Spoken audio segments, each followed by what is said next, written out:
Assalamu alaikum wa rahmatullahi wa barakatuh to some of you, and peace out to the rest of you.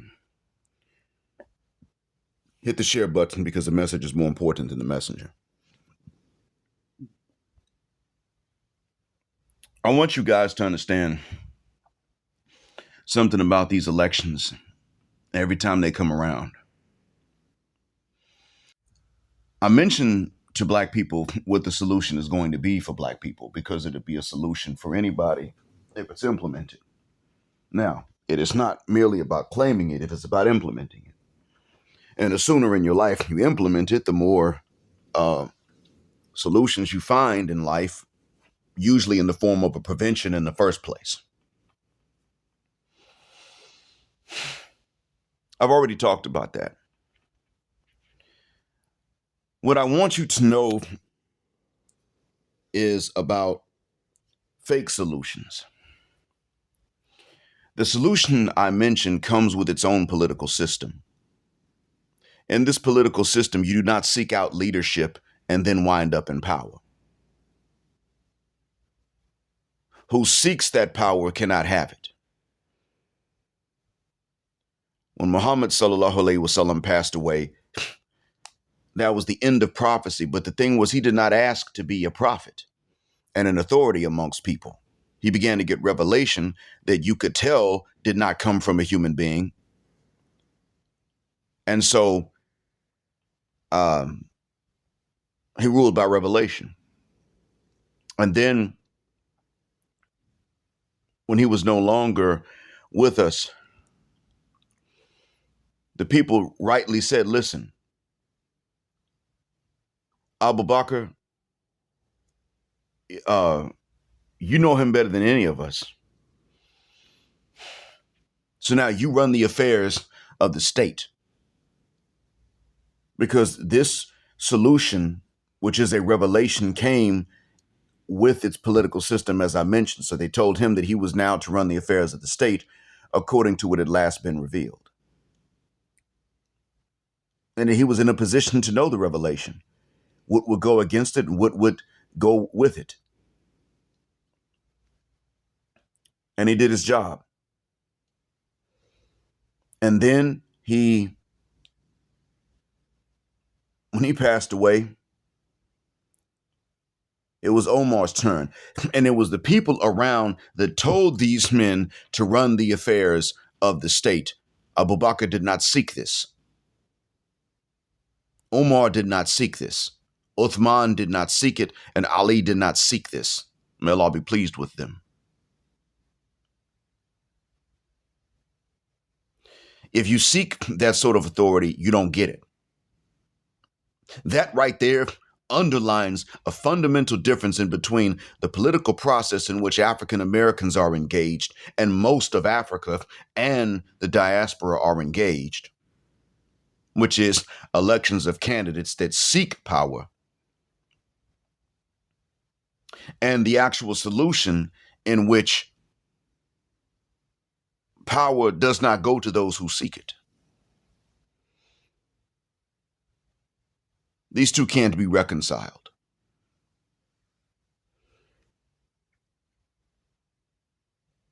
The job of the government is on human beings, but the sovereignty belongs to the Lord. What I just said resonates not only with Muslims, but even with many Hebrew Israelites. It is human beings that are responsible to govern, but the sovereignty belongs to the Lord. In ancient kingdoms, kings called the shots, but governors governed according to the king over specific provinces within the kingdom. And that's what the human being is. That's what Adam was sent to be. Adam was going to be on earth, peace be to him. Whether he sinned or not, he was going to be on earth. Now, the conditions under which he was going to be on earth did, in fact, have their effects from the decisions that he and Eve made. However, it's not to say that they could not be forgiven, but nonetheless, the fact remains that they were going to be on earth and governing the earth, period. That was his That's why it was made. On Judgment Day, when people decide to go to Adam and ask him for intercession, he's going to decline to try to intercede on behalf of those who recognize that see him on that day and say, oh, this is Adam. He's going to decline to do that.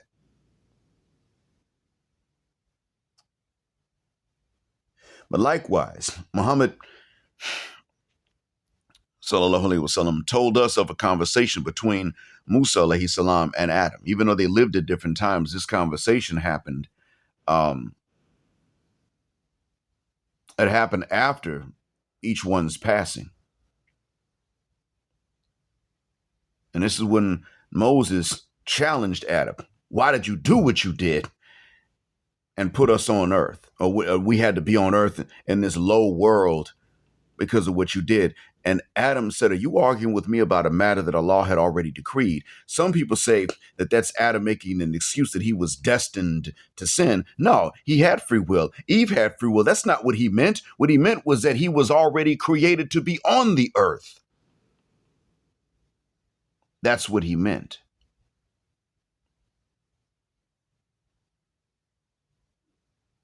He meant that. He wasn't created to just stay in the heavens. Now, paradise, i.e. Jannah, that's something that you go to when you pass away. Adam was not dead at that point. But the heavens, or the lowest levels of the heavens, no, that was not where he was going to stay and reside.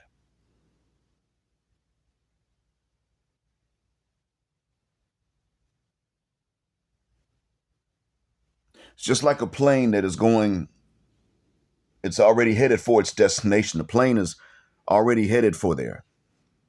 No, better yet, it's like a skydiver that has jumped out. There's only one way for that skydiver to go.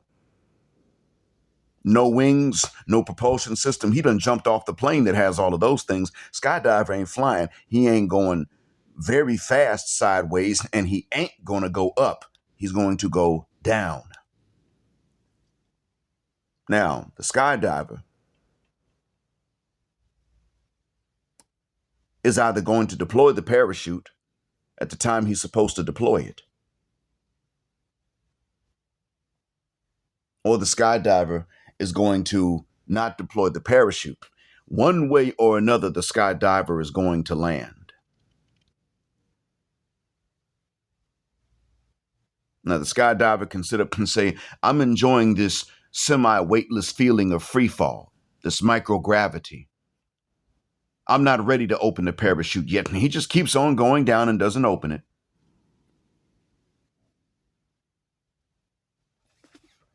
Or he can say, okay, this is great, but there is a time you have to deploy the chute before gravity, before you can feel gravity again, because that means you hit the ground. So you have to cut short that experience of microgravity and weightlessness on your own in order to live to experience this another day. That is what this was like.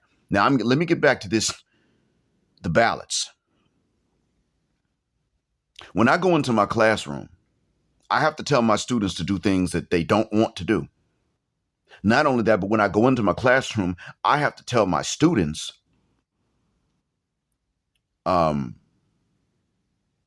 things they don't want to hear as well. I have to go against the inertia of my students. And then on top of that, my current section is 100% unprepared. There is not a student that is prepared in my section. None of them. Their English is jacked up and they're not getting better. They do not make changes. They do not become, they're not students by any stretch of the imagination or word, nothing of that nature. They come in, no textbook. They come in, no notebook. They take notes on their phones.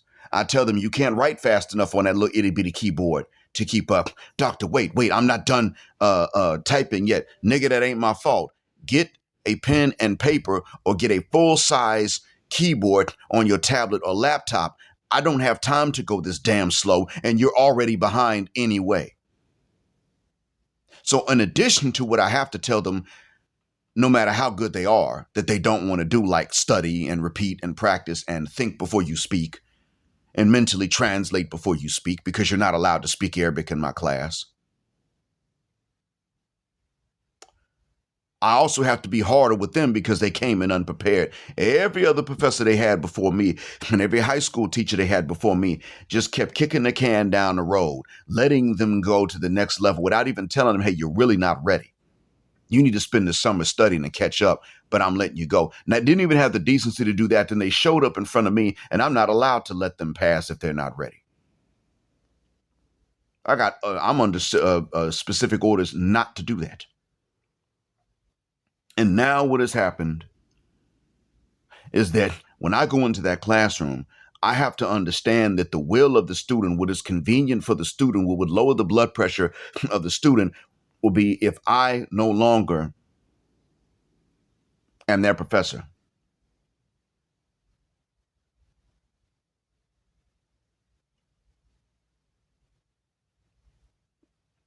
Now that part means that if they were to be given an election, if they were to be given a vote, even if they like me as a person, if they were to be given a vote, they are not going to vote and elect to keep Professor Jet Black at the head of their classroom, making them do homework, making them practice English, making them think before they speak because they can't use Arabic in the classroom. Marking them absent when they don't show up on time, marking them late when they don't show up on time, marking them absent if they don't show up at all. See, if you miss 10 minutes, you're absent for that hour. That's what I mean. And I'm sitting up here recording the attendance the way the university said, and they don't like that because they're Arabs and they're Bedouins and they're males. Punctuality is not in their culture. The way that we stereotype black folk coming out the hood is the way that the Bedouin male actually is in real life. Anti-educational, late for everything, hates to think.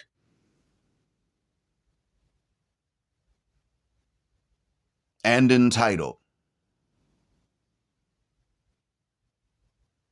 They never say, I got an F. They always say, you gave me an F. When it's an A or a B, I got an A, I got a B. But when you write down an F, a D, or a C, well, an F or a D, you gave me. No, ninja, you earned it. I just recorded it and turned it in. Do you think that I can sit up here and put this on a ballot for them? Should I remain your professor? Should I remain a professor at all? Or should I go into another job somewhere else? What the hell you think they're going to vote for, even if they like me as a person?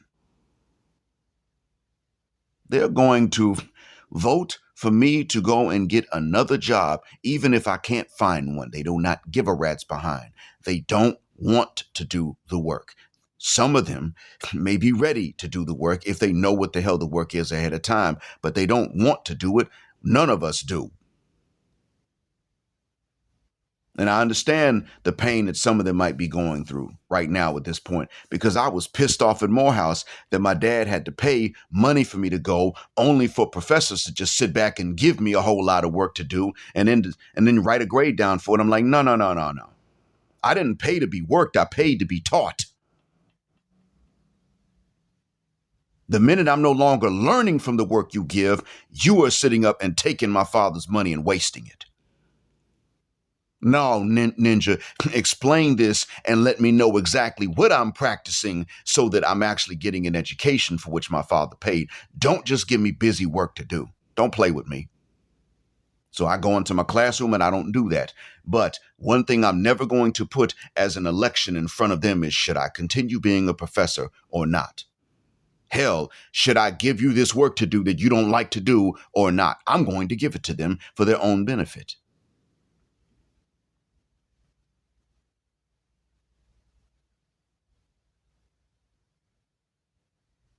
And that is what you saw during the ballots.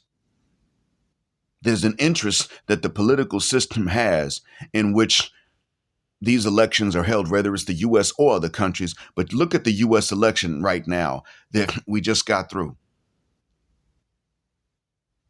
What was missing from that ballot? That which is actually good for Black people. That was missing. It always is missing. Every time you look up, it's missing from the ballot. And it will always be missing from the ballot because that's who the huck America is. And much of the rest of the world at this point, not just the Western world, but the rest of the world in general. Do you put a party in that always advocates for a level of liberality that is not going to help us and hold us back? Or do you advocate for a party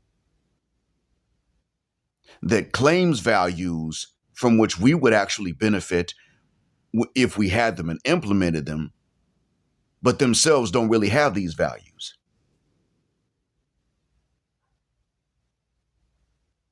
And always believes that we're never owed, no matter how much we've done to earn what we need or want.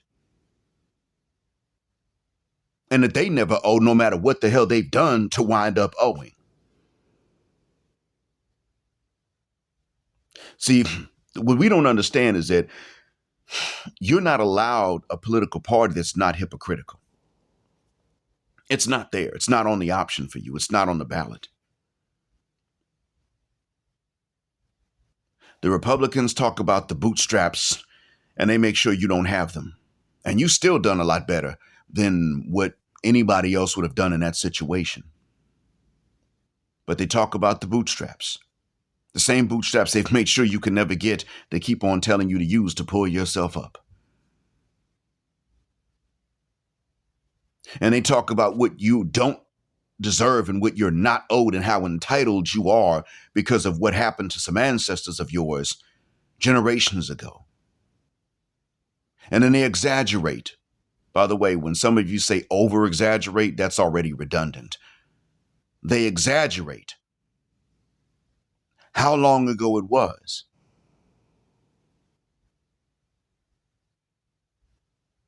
And then they turn around and exaggerate the ease of that experience upon our ancestors. Oh, it wasn't that bad. Yes, the hell it was. It was absolutely that bad. You would not have had it any other way. Because you're still the same as your ancestors who did it.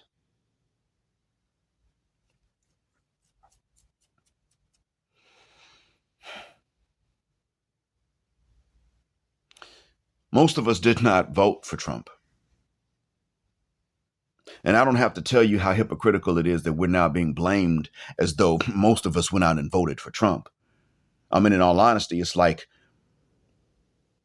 of the very small minority of Black red pill aware men and Black manosphere men that are Republican became the boogeyman for which they blamed Black men in general for being, even though most Black men are not in the Black manosphere and aren't even red pill aware. They're not even purple pill. Because the majority of Black men did not say, I'm going to sit this one out. The majority said, I'm going to go ahead and vote for Scamala. The majority.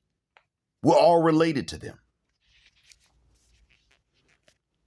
I'm not really going to go into that anymore because it's already been talked about. But what I'm going to tell you is that you have to pay attention to what is missing from these ballots. I don't want to see Black men getting caught up in other people's dichotomies, engineered dichotomies. Because they sit up here and they put these dichotomies up for us to vote. If that is the case, understand that where our interests are fundamentally opposed to theirs, our interests will not be on the ballot. Some of you will say, hold up, man. Now, you know, these illegal immigrants are coming into America and messing up what we work to build. I agree. And I don't think you should be lenient towards them, even though they're generally just descendants of the original Americans anyway. And this was, in fact, their land at one point. I do agree that you should not allow them to come in and disrespect you because just like their ancestors went to the Americas before anybody else did. Your ancestors and my ancestors were brought into the Americas by force by the common enemy of their ancestors and our ancestors. But you must also understand that your concerns about illegal immigration and the crime that some of those illegal immigrants are able to bring with them that ruin the reputation of the others of them that really did illegally into the U.S. and then break no other laws after that because they weren't really trying to be any harm. Yeah, okay, that your concern is valid. White America's concern is not valid about that. You must understand that even when your interests align with either the Democrats or the Republicans, your interests are interests as a black man. Theirs are not. It is not, we have to keep in mind, it is against our interest for white folks to be in control of immigration into the U.S. anyway. True justice means that nobody white would be in control of immigration and passport control anywhere in the Americas. That's true justice. From the northern tip of Canada to the southern tip of South America, true immigration control would be in the hands of black folks and original Americans, also called Amerindians.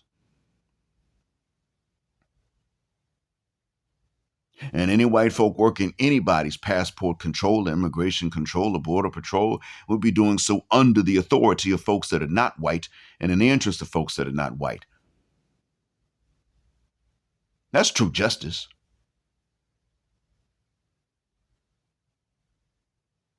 That's real.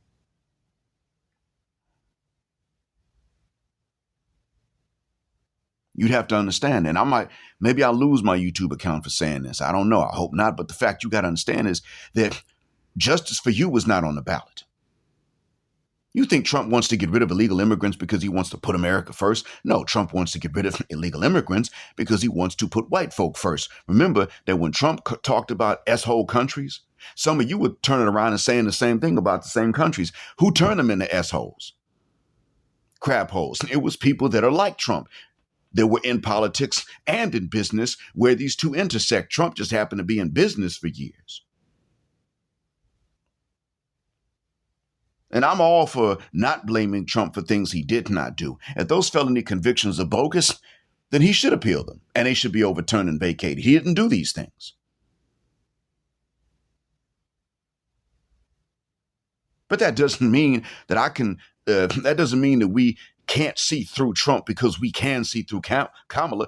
Many of us are so brainwashed by these false dichotomies that we don't understand. You could be given, as a matter of fact, we always are given false dichotomies engineered so that we don't see the third, fourth, and fifth options, or even start thinking creatively about what they're supposed to be, which means solutions for us.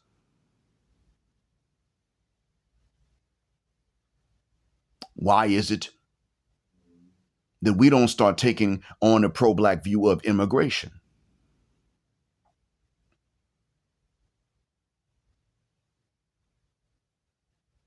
See, maybe it's unrealistic that we get to set America's foreign policy.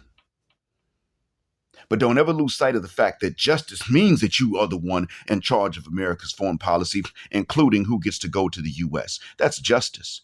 Same for Brazil. Same for Colombia. The day that Amerindians, as they call them, and black folks are in charge of these things are the day that justice is just beginning, the first drop in the bucket of justice. Now, you could say that ain't never going to happen. Okay, if it's never going to happen, at least understand that that's still the standard of justice. You in control, on top, not them. Whether the Democrats or Republicans, it doesn't damn matter.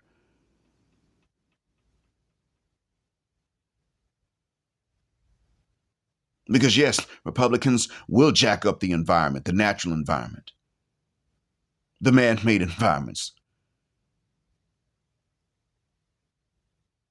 Democrats will go too far the other way and still jack up the natural environment that they're trying to protect.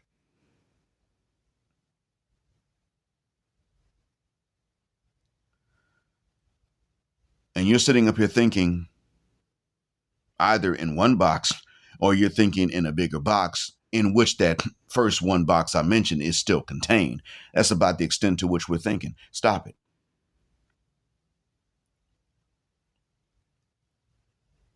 The black men that sat home for this presidential election were the smart ones.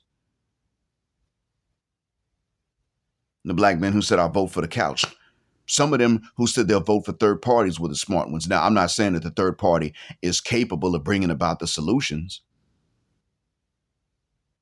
That's how it's engineered. So if they're not in the pockets of the interests that are going to ensure that the foreign policy always remains the same and that it is unfair and unjust, which is still white supremacy, then they're not going to be able to really win an election. That's the whole point. Set up that way. But I could still say that those who voted for that third option, even though I don't believe that they can do anything, I could still say that they are relatively intelligent. But many of us didn't think about that either.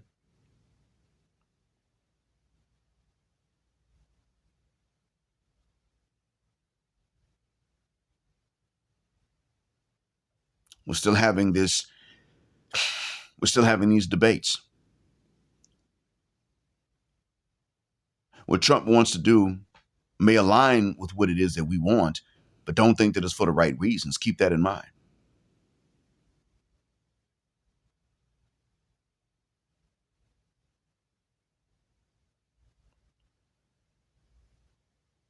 Don't ever lose sight of that.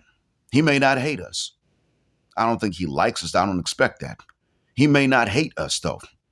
I don't think he really likes anybody. Even other white folk, I don't think he really likes them. So he may not be a racist. He may be more of a classist than anything else. Doesn't truly care about anybody except very few people that make him some money.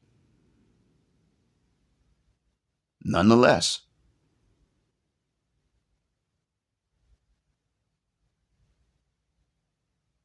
and I don't think that he's really fit for the presidency in certain ways. I mean, he's gotten the names of countries wrong.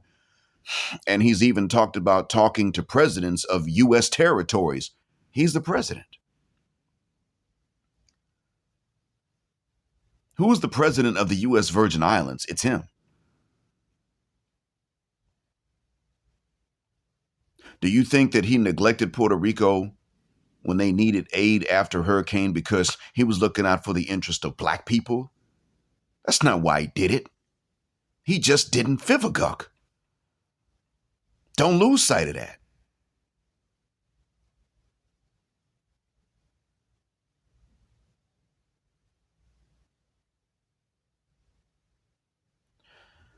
The goal is not, while justice means that America will be changed into something she can't tolerate and wouldn't recognize, understand that the goal is not to do that because we don't expect that to ever happen. The goal is to leave. It's not even to think that you're going to make major changes at the ballot box. You're not allowed to. Yes, ancestors fought and died for rights to vote, but they also fought and died for rights to read, for the rights to write, to be published. Many of us don't take, even many of us in the Black Manosphere don't actually live that principle out.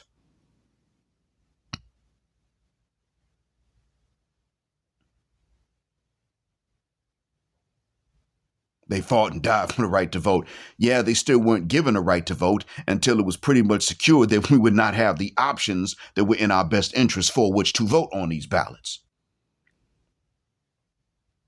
That's what wound up being the case.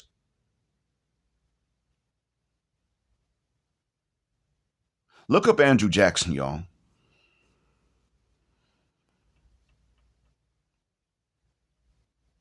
Do you think that Andrew Jackson would have been a good president for us had we been voting back then? I mean, he wasn't.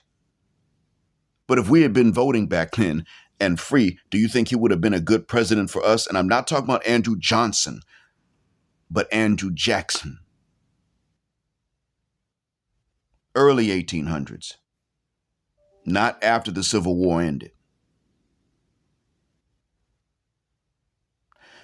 Andrew Jackson did not relocate the Cherokees or the Chickasaws or the Choctaws out to Oklahoma on the Trail of Tears because they were helping white folk catch fugitive Negroes. He wasn't doing that to help out black people, free or in bondage. That's not why he did it. He did what he did to them because they were Indian and he was white and he was a white supremacist too, and he wanted to take their land away.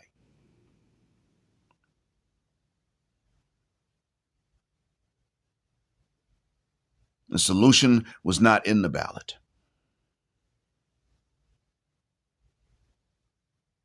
He was exactly the political class's worst fear at that time, a non-politically class or non-political class man who had somewhat made himself in terms of rising in the practice of law and then going into politics and managing to win an election that put him in the White House. That man was low down. The only person he loved was his wife.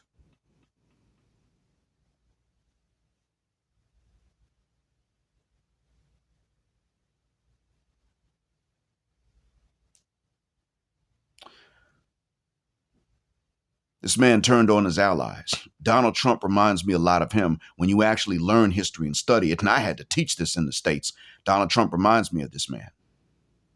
I want to be wrong, but I don't think so. And I don't want us sitting up thinking that a vote is going to solve the issues or that it's even going to solve 1/12 of all of our problems. I don't want you thinking that. Getting out for thinking black men, intellectual black men, those smart enough to not vote for Kamala in the first place, getting out is the main solution. The reaction to the election, even though overwhelmingly we supported Kamala Harris for the benefit of the black woman, we still got blamed as though we had all en masse sat at home or voted for Trump or did both.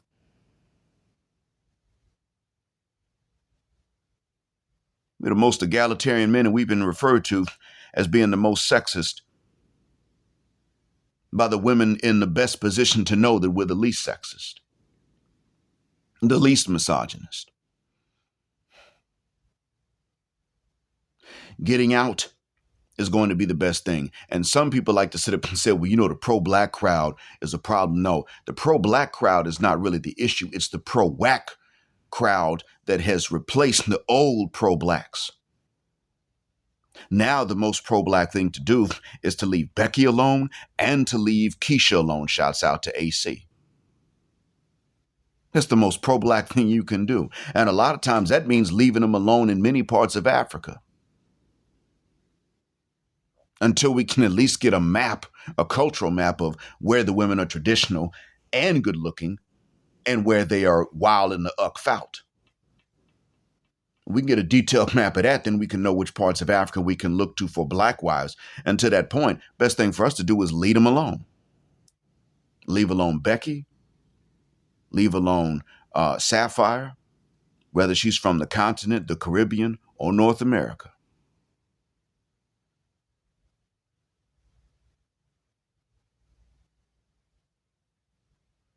Leave alone the other women that were born and raised in the West, like Ali Wong. Leave alone women like her. You stay over there. You might look like your traditional cousin, but you don't act like her. That's the best thing for us to do, is to go into places where it is that the women actually are going to value and respect you. And to be honest with you, women that ain't selling no box in Colombia and Brazil are showing less respect for men than women in Thailand that are selling box.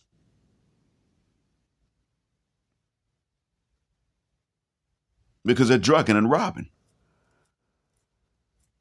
So what that means is that they, because they live in the Western Hemisphere, still have this toxicity.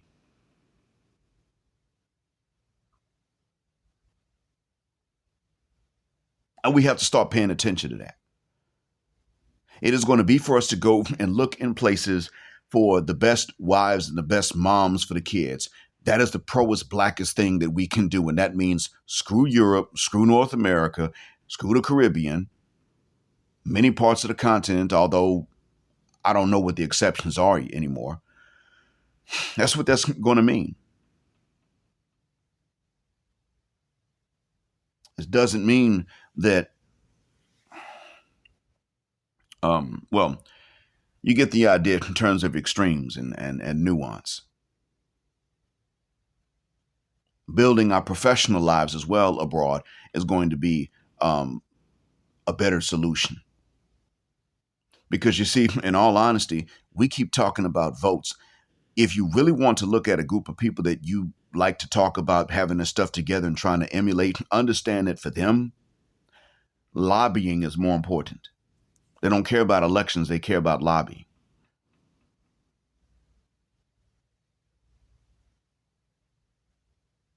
Know that Trump is going to show us, even through other minority groups or other POC groups, how much he doesn't care. Remember, he was a monster willing to separate kids from their parents.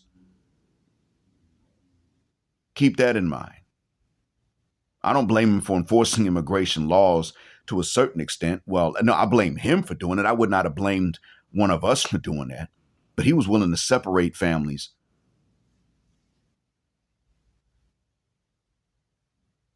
It was a disaster. It was a fiasco. The damage is still done. He didn't care. A lot of us back then also were beginning to not care because we were sick and tired of other POC anyway. So a lot of us said, well, you know, we went through it. You got to go through it too. Well, when is it going to be white folks' turn to go through this stuff?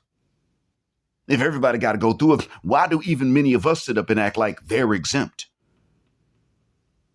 Keep in mind that Black awareness and the Black manosphere are not to be hijacked as justifications for white supremacy. Let's not make that mistake, even on the subconscious level.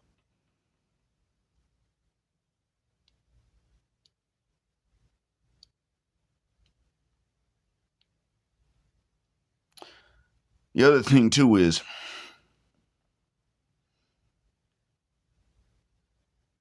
that you had a lot of people you had a lot of Muslims, Arab or not, they were willing to vote the last time and they were willing to vote this time for him. In order for them to do that, they had to completely overlook what the hell he did the last time, as well as how hypocritical it was. Because he blamed the Muslim world for certain things, but then he turned around and banned immigration from the countries that had nothing to do with that for which he was blaming the Muslim world.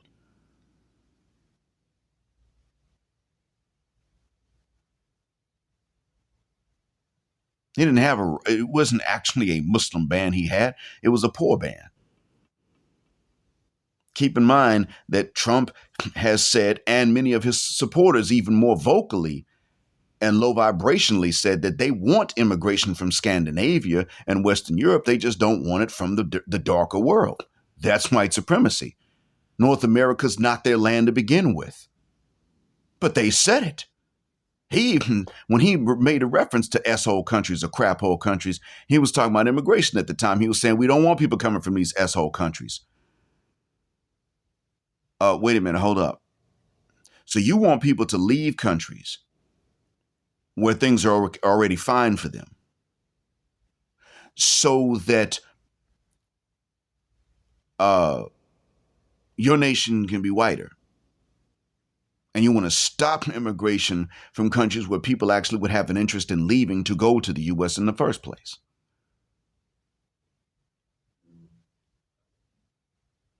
That's an unrealistic form of cherry picking.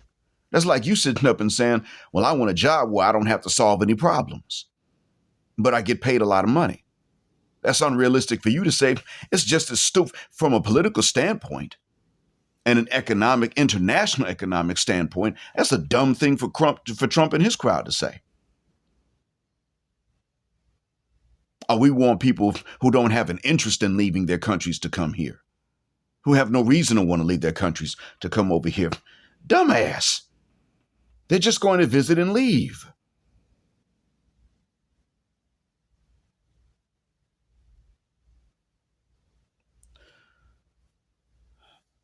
I hope we can become better about nuance. I really do. Because a lot of us still act like we're allergic to it.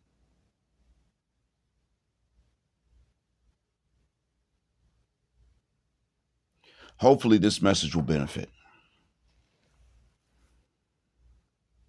Just remember this. Whoever controls what is up for election is never going to put on the ballot an option that takes away their abilities.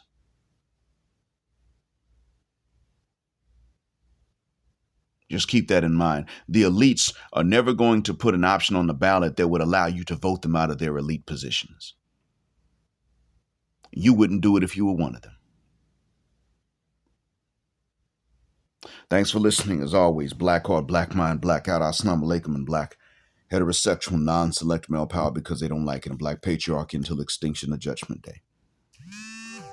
Thank you for flying with us again here on Jet Black Airways, where the phrase Jet Black is also a verb. Keep jetting black with us until the wings and the wheels fall off. Gender justice forever.